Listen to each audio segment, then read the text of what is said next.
All right, so I was going to actually kick this down, but we had one person who was going to be a little late. He's here, so we're going to kick into the Java discussion. So we have brought this up at meetings quite a bit over the last 6-8 months.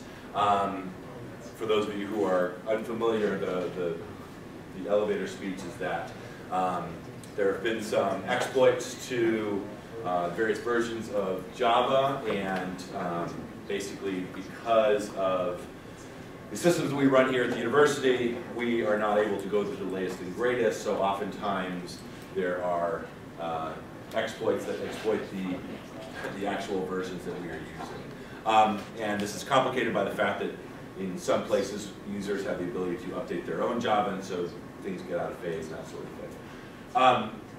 We've had a lot of discussion over the last few months talking about this, and it's been pretty obvious that we're not really going to be able to move the mountains to change how Oracle does things and how our implementation of Oracle and those types of things. So what we've been talking about in the steering committee is ways that we can get the community together to figure out, well, if we can't change the reality situation, how can we actually help each other cope a little bit better?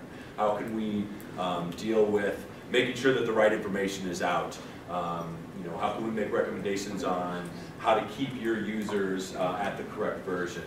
How can we, centrally manage those updates? Different things like that. So what I wanted to do was basically have some folks. I wanted to kind of start a discussion a little bit today.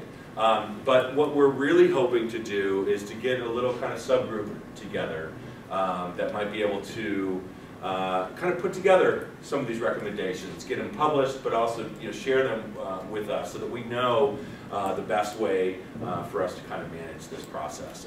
Because like I said, I think it's pretty clear that we're not going to be able to change the unmovable objects in this process, but it would be really, really helpful if we could learn from each other on the ways that we're handling it.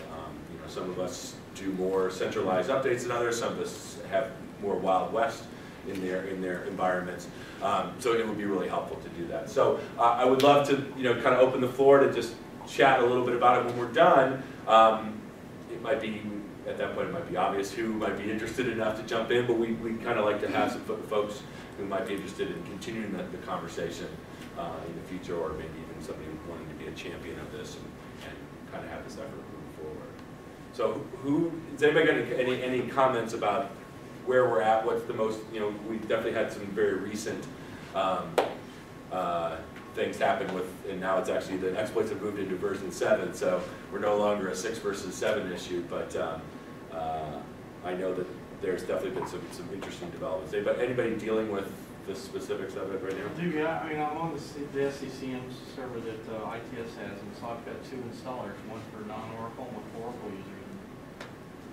I push it out to the machine. And that seeming to work?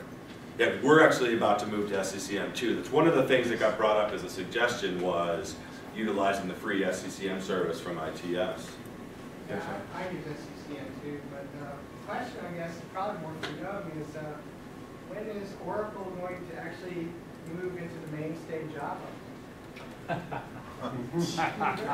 Version 8. Okay, so let me fill you in what's going on in the land of Oracle. 7 has been certified by Oracle. Okay? Come on up to the front. But that does not mean that it is available for us, or we should install at this point for non-Oracle or Oracle users, excuse me.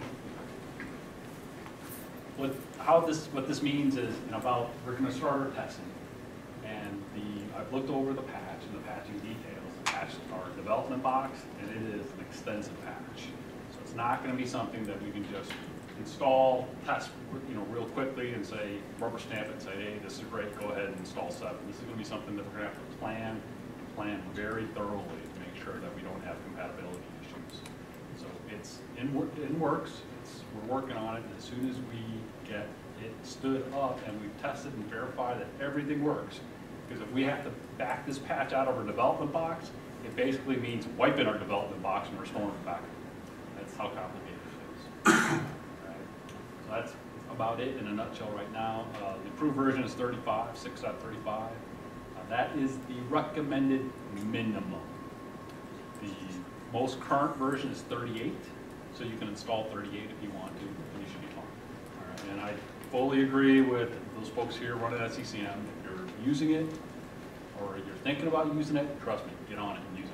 You can leverage it and make it a whole lot easier. So, question? I'm starting to have problems with Firefox and plugins with Java, and what is the answer that I should be giving? So Oracle also has now come out and basically forked the development of Firefox. They're going to have what they call an ESR, the Extended Stable Release version.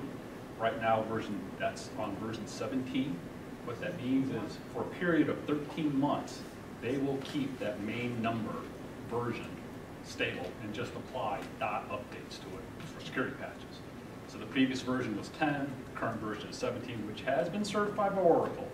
We're in the process of testing to make sure that it does work and there aren't any issues with it right now. And Firefox is a 17. Firefox ESR. It has to be the ESR version. The current consumer version of Firefox is version 18 plus at this point. There's a special website for the ESR, and if you actually Google Firefox ESR, it will take you to a different website, and you can download the ESR version. And we'll be putting it up on our FAQs. What does ESR stand for? Extended Service Release or something like that. And what one does it link to from our ITS site? The ITS site goes to the consumer version, and I'm working with ITS to get that changed so that we'll have the ESR version available for everyone on campus. And if anybody wants the link, I mean, just email me. I'll be happy to forward it along. I've got to keep it up and ready to go. All of my users are using Firefox, and most of them have 10 ESR, and I'm slowly getting them updated to 17. It's fine. Put the link out on the LSP list. Just stick the link out on the LSP list. That way everybody. So we haven't fully finished our testing of it yet, so I'm not ready to make it publicly known, but if anybody wants to just reach out to me, I'll be happy to send it to you, and you guys can beta it and make sure it works for your organization. And forgive my ignorance, basically our Oracle users here on grounds, are they using both through the browser and through a client? Is that correct? Or are they just one or the other? Primarily, they're going to be browser. Primary browser based, and I don't know if there's anything, that's another thing that maybe this group might look into is the differences between those two, you know, the client and the browser. When you say client, you're talking about Discover? What? Well, basically, some folks were talking about turning off Java in their browsers, and they actually use Java, you know, in different clients that basically that use Java. We have an application that basically has a standalone client that's Java based. But one problem with Firefox is it decides it will turn it off for you. Very helpful. And then, of course, you know, if you're trying to get Oracle, it doesn't work. It's because it looks and says, your version of Java is too old. Now, the nice thing about the ESR version is if you're good at scripting, there are all sorts of switches and there's all sorts of parameters you can assign not to enable things, to turn things off, get rid of the welcome screen the first time you install it, all that sort of jazz. Very similar to the IE automation install kit. So it's out there. I also saw, as I was poking around the ITS site, there's actually some sort of problem when you do the AnyConnect client. It basically replaces Java with what it thinks is the correct version, which is not the correct version, and so there's instructions on that. What this all illustrates, there's a lot of moving pieces in this, is that there really is, I think, a need for us to collect all this info. I think it's scattered, sometimes in our heads, sometimes, word of mouth, and throughout different places on the ITS site. But I think that there's real worth in us coming together as a community and trying to figure out what it is we can do to kind of mitigate some of these situations. Maybe some suggestions on how to get started with SCCM, all sorts of things.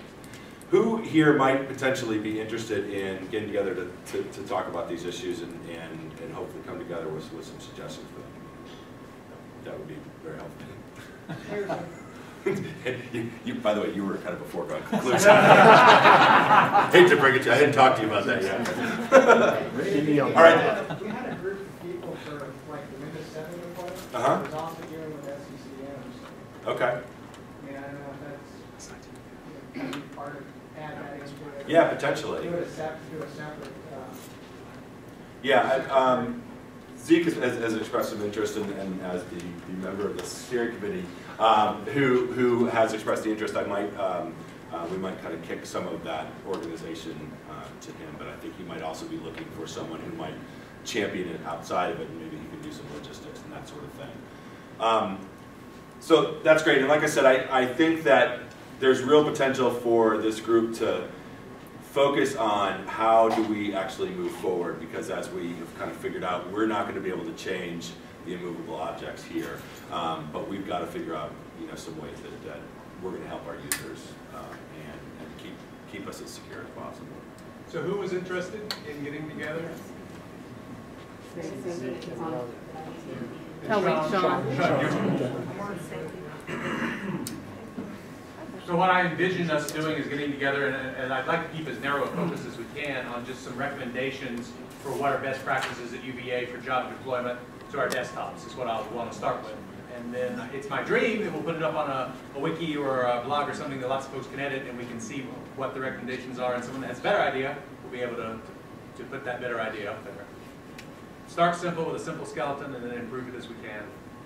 And I think this is a good model for us that we've been trying for a while to kickstart a little bit more kind of community use of the LSP site, which actually is a blog, and this might be a really good one to have that, something along those lines or something similar. The new place for the wiki or whatever. That's great. Any other comments regarding that? All right, we look forward to hearing some more about this next thing, and this might address, these next two might address what you're talking about, Susan, because we are very interested as the steering committee in gathering suggestions from you for ways that we can kind of get our concerns back to ITS. We have, I think that's been a focus of ours over the last few years, but even more specifically within the last year. And we've talked about a lot of different ways and that sort of thing. Well, we've got two potential avenues for that. And the first is that basically every year the steering committee has an executive lunch with the CIO as well as ITS leadership. And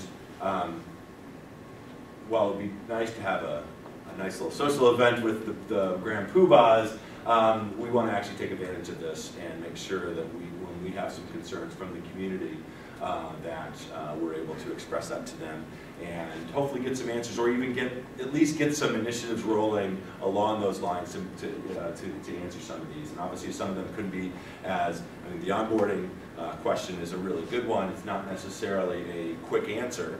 But some of them may be, hey, why is this like this? Obviously with this group, it's probably more strategic focused as opposed to kind of operational type of things. But this meeting is happening in mid-February. I believe it's the 13th. So what I would ask for, I'm certainly will open the floor right now if you've got any on your mind. But basically, please send to me or any of the steering committee any of these questions before that meeting on the 13th, and we'd love to bring them. We're going to actually be hopefully coming up with some of our own as well, but we want to make sure that we got that out to the community. So if anybody's got anything burning on their mind right now, that might be helpful to. And your email address to use for that? What? The email address to use for that? Right now, just email to lsp-steer@virginia.edu. That's to the entire steering committee. Which I don't know if we publish that often enough. We do not. We do not. And I think that's, when you want to get to any one of the steering committees, lsp-steer@virginia.edu. We use it obviously for a lot of our internal communication, but it's certainly it's worthwhile for you guys if you've got concerns or questions.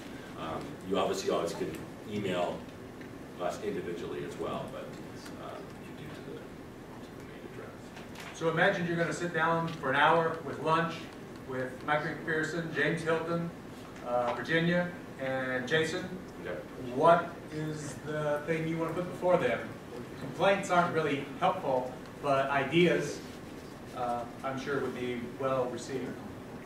So if you don't have them now, pop us an email the next week. If you got them now, we'll take them now, or call one of us as you leave. You want to Let's do that in the next one, because I think actually the next thing we're talking a little bit about. Yeah, we're talking about is basically the next thing. I want to kind of get out there that we have finally put together a submission to ITS, a change request regarding the password tool. I will kind of read you some relevant pieces to it. But in the process, what we also did is we took the change request form that SIS used to use when there was requested to change. Still used, yeah, sorry.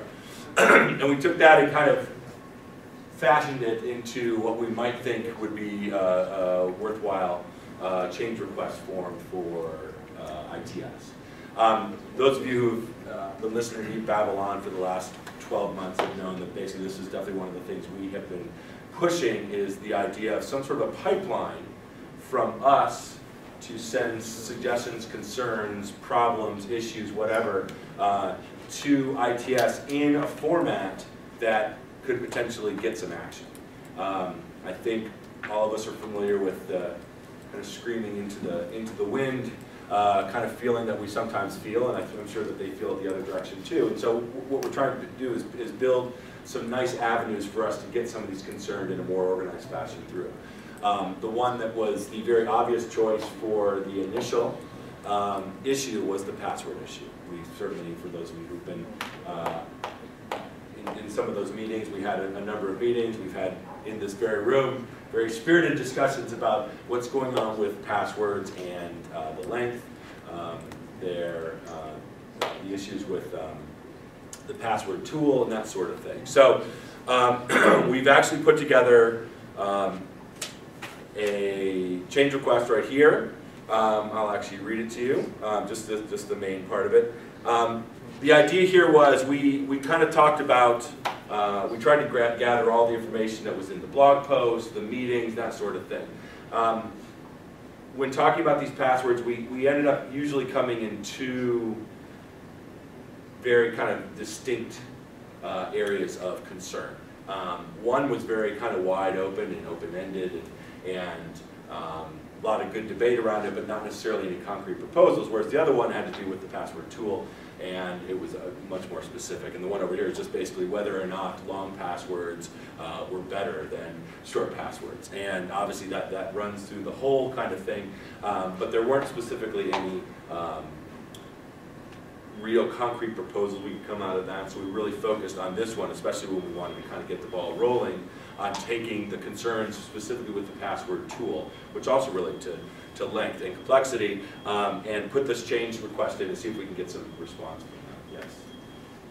Have you all integrated into your design and some of the recent traffic about how easy it is to have a nice sounding voice and go to some of these support sites and get them to change your password? Change someone's password and give it to you, which then breaks down your whole life?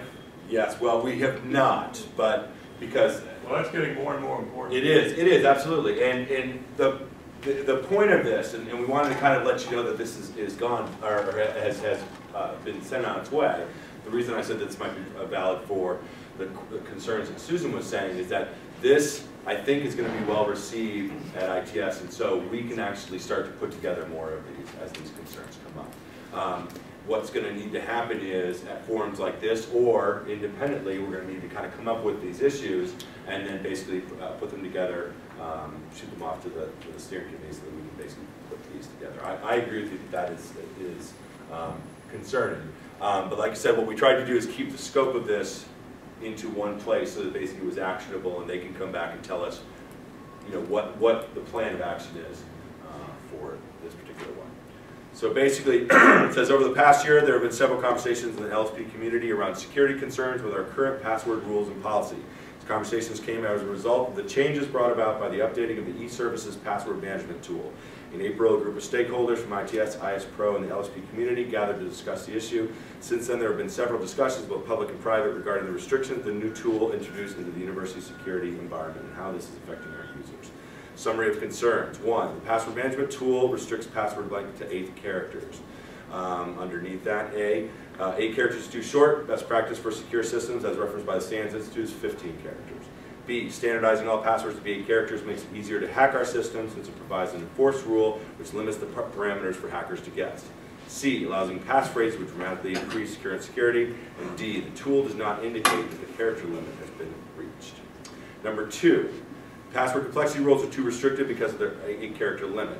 A, rules against double letters, common words, etc. cause users not to be able to remember their passwords, so they write them down, which makes them physically insecure. Concern number 3, the current tool is restricted to UVA employees. However, there are a significant number of e-services domain users that are not employees, foundation employees, contractors, etc., and therefore not able to use the tool. ID proofing is also necessary before using the tool, which is difficult for new faculty or employees. And concern number 4, there's no longer any tool in existence to check passwords without having to change them. I go on and basically, there's basically some recommendations that are all basically directly onto those concerns. Like I said, we tried to take a cross-section of the information that was done and concerns that were coming from people. Big thanks to both Will Martin and Susan Dempsey, both of whom contributed to that, but there was lots of discussions from tons of people that had that same kind of thing. So we have actually submitted this. Keith has actually sent it on the way, and we're hoping at some point soon we're going to be able to come back and have some sort of a plan or an answer. Yeah, so let me talk to that, to the IPS side of this. So when we were working with the steering committee, when I was working with the steering committee on this process, there are responsibilities for both of us on the process. You guys are getting together and doing the work to submit a request. We need to take it seriously. So the idea about setting up this process was vetted by me with Virginia Evans. She agreed to it. The actual functional, when I got the hard copy and the soft copy of the request, 2 days later I had a meeting with Jason Weinstein, who is the service manager for, he's the senior director for enterprise architecture, enterprise infrastructure, excuse me. And this is his domain area, and we sat down and talked about it. Talk about the issues and all. He was very receptive to it. He understands where it comes from. That this is an explanation of the larger community concern about this.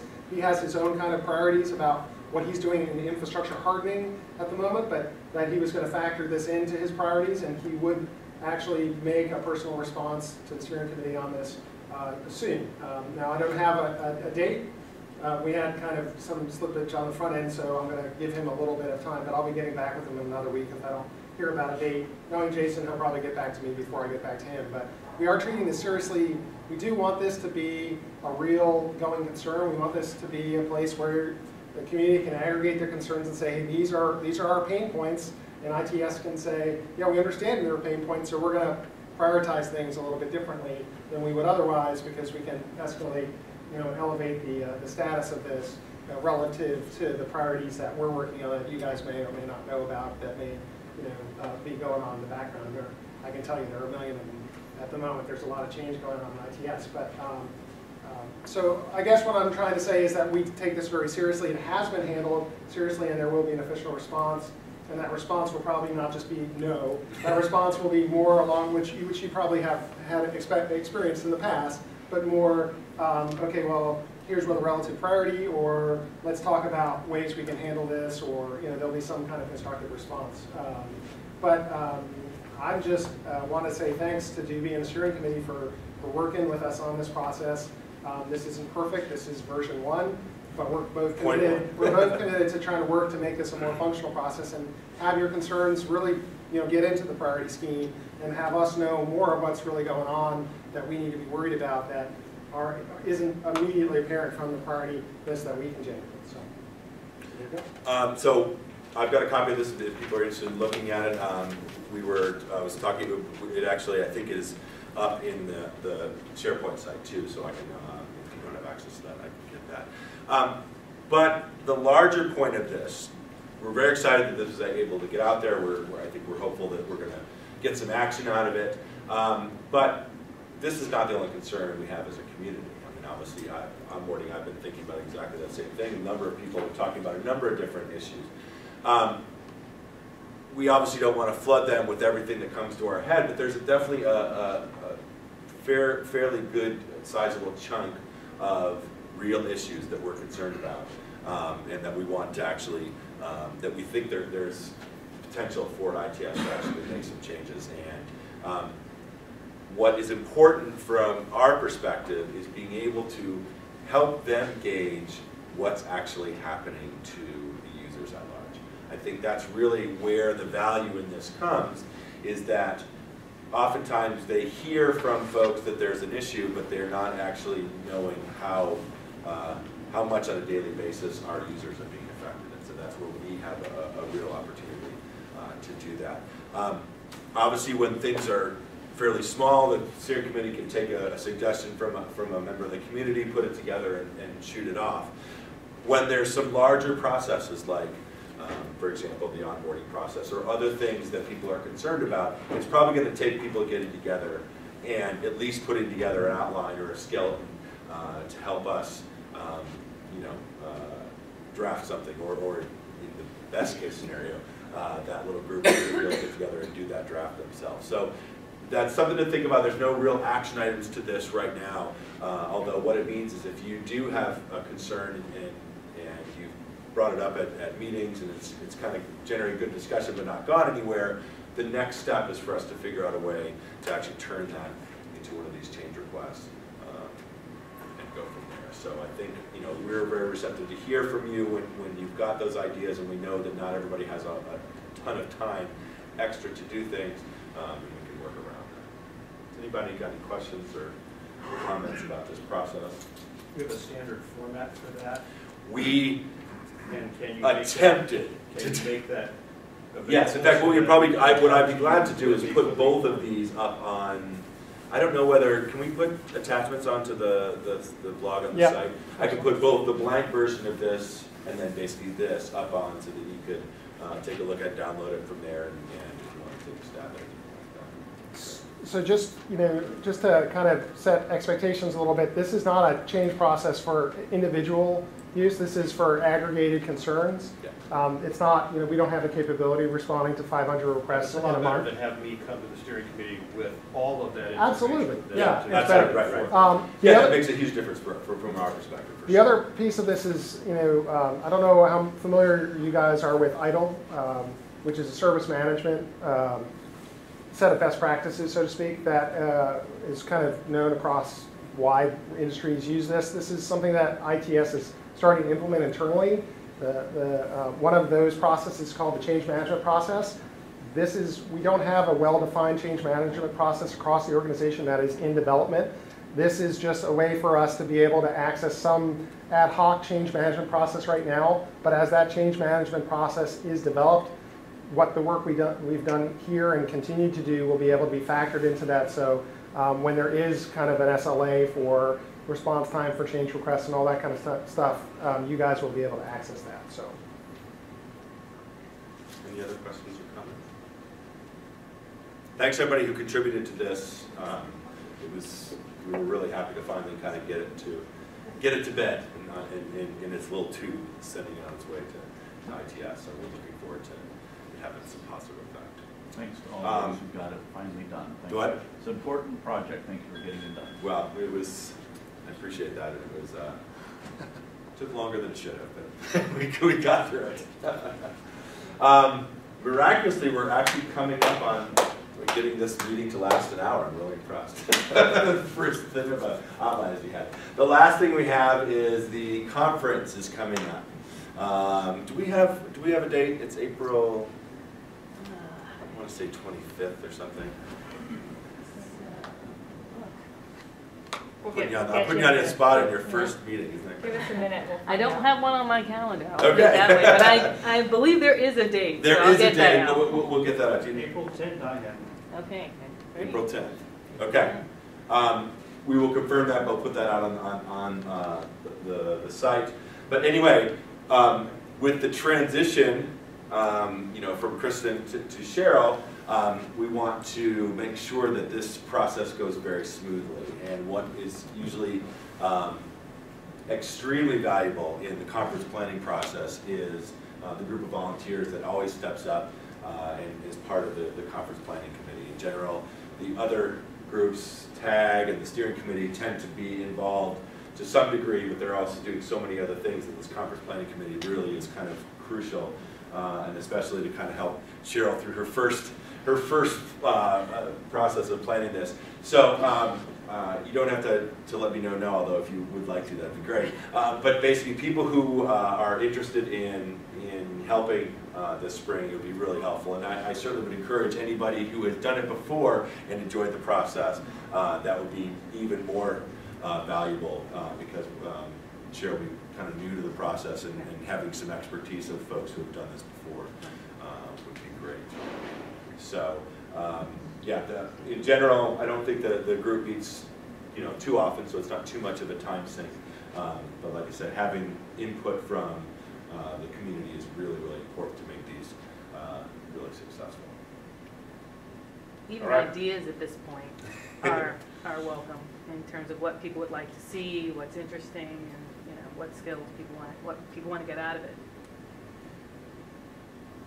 Excellent. Any other comments about life in the lovely world of UVA? All right, I want to thank everybody. All right, thank you and good night. Thanks so much for coming, and we will see you next time. Oh, one last thing.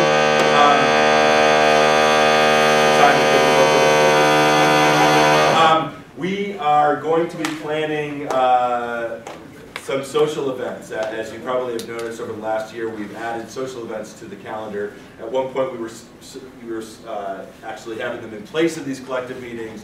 We've actually decided they're very successful, but we really like the collective meetings too, so we're going to have them in addition to those. And we may actually have some that are not just sit around, drink beer at Mellow Mushroom, which, don't get me wrong, that's a great thing, but we actually may have some stuff where we actually get some physical activity, do something. Anyway, so more to come on that. Thanks so much for coming.